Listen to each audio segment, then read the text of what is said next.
ఓష్ని ఇచ్చేంత్రం సల్లగుండా ఇదెక్కడి పర్షాను అంత ఉల్టా పాల్టున్నది గదా కథ. నీళ్ళెప్పుడైనా వంపున్న దిక్కే పోతాయి. నీళ్ళల్లా అలకటిదేదన్నేస్తే తేలుకుంట వంపున్న దిక్కే నీళ్లతోనట్టుగా పోతది. కాని గీడ నీళ్ల కాలువల గీ అన్న కాగితం ముక్కెయ్యంగానే ఉల్టా కిందికి పోవాల్సింది మీదికి పోతున్నది. సుడిగాలులు లేచిన కాడ భూమి మీది నీళ్లు మొగులు మీది కురికినట్టే ఏం గాలి నీళ్ల మోటార్లు లేకుంటేనే మీదికి పోతున్నాయి నీళ్లు.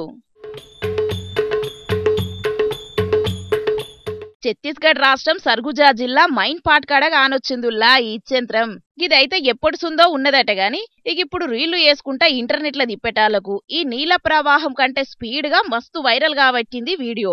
ఉల్టా పల్టా నీళ్లు పోతున్నాయని జనాలు తండోపతండాలుగా తరలస్తున్నారని ఆ జాగకు ఉల్టా పాని అని హిందీల పేరు పెట్టి టూరిస్టు జాగని వేసిండ్రు. ఇక ఈ ఇచ్చేంత్రాన్ని సెల్ ఫోన్ కెమెరాలల్లో బంధించుకుంటా కోట్ల వ్యూస్ లక్షల లైకులతోని సోషల్ మీడియాను దుమ్ము దులుపుతున్నారు. ఇసొంటి మన తాన 5 ఉన్నాయట. గురుత్వాకర్షణ కంటే ఎక్కువ బలం ఉన్నది మీదికి గుంజటాలకు ఇట్లా అయితున్నదని సైంటిస్టులు అంటున్నారు. కానీ ఈ సోషల్ మీడియా జమానాల సృష్టికి వ్యతిరేకంగా ఏదిగా నచ్చినా అది ఇచ్చేంత్రమే. రీల్స్ కు మంచి స్టఫ్ లెక్క అన్నట్టు. జనాలు మీకు కూడా రీల్స్ తీసుకోబుద్దైతే ఆల్షం ఎందుకు కానీండ్రిగా.